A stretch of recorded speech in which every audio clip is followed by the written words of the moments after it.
brought to you by the Wisconsin Department of Children and Families. Childcare Accounts Stabilization Payment Program. Updating your application. We are going to go back into an application that we already submitted to update information. After logging into Provider Portal, we select the COVID-19 Payments button. On the list page, we will see applications that we have already submitted. The status of these applications will be submitted. We have, in this case, Program A has been submitted as well as Program B. In order to update information to a submitted application, select the Details button next to the application you want to change. This is Program A. In Program A, we might want to add more children or change children. Other information that we might need to update could be some of the application details or common details. In this scenario, let's pretend that we need to increase the number of children that we added by 1. We can select Modify Application Details in order to change the number of children attended from 2 to 3.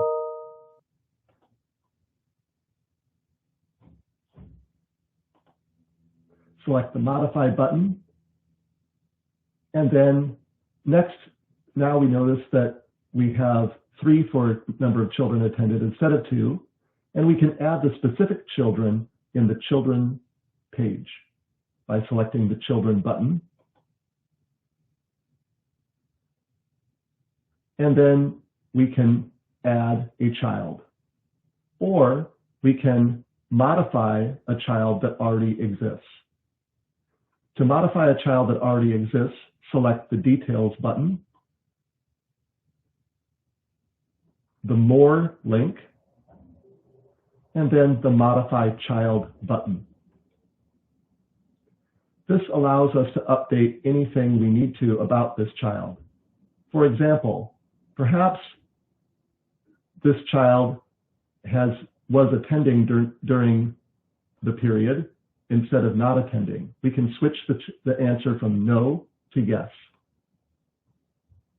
Selecting the Save button saves our information. Likewise, to add a child, select the Add Child button, and then type out the information for that child just like you did before.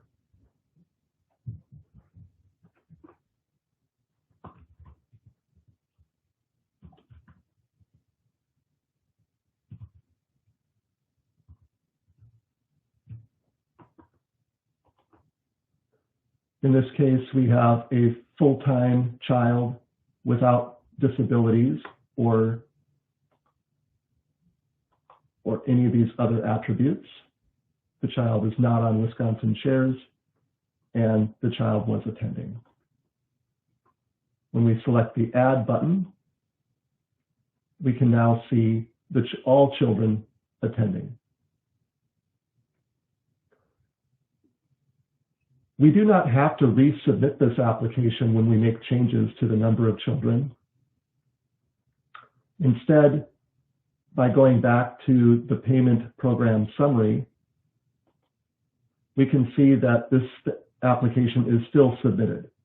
So any updated information is considered to be the information used for the submitted application.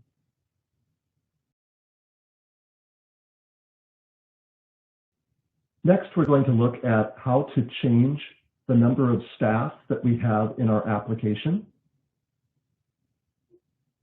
In order to do this, we first log into Provider Portal and select the COVID-19 Payments button.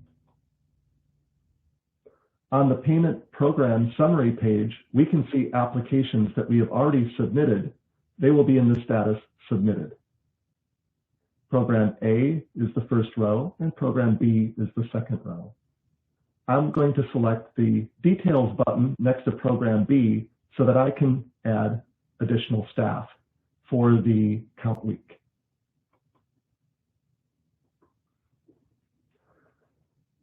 Once I've come into the details of this application, I have the opportunity to modify common details, application details, or other details in the application, such as staff or children or verification documents. In this case, I'm going to update staff, so I will select the Staff button. When I come to the staff page, I will see all of the staff I have previously entered. In this case, it's just one person. To add additional staff, I can select the Add Staff button. Any staff I have not yet added, I can select from this page. I'm going to select this staff person named Jacob Little. The next step will ask me whether this person is full-time, 21 hours or more per week, or part-time, and if this person was on the payroll during the count week. I'll select my answers and select the Add Staff button to add this individual to the application. Once I've added the person to the application, my work is complete. I don't need to do any additional verification, and I do not need to resubmit the application. If I go back to the application details and then back again to the payment program summary, I can see that this application is still submitted, and now it has my updated staff information.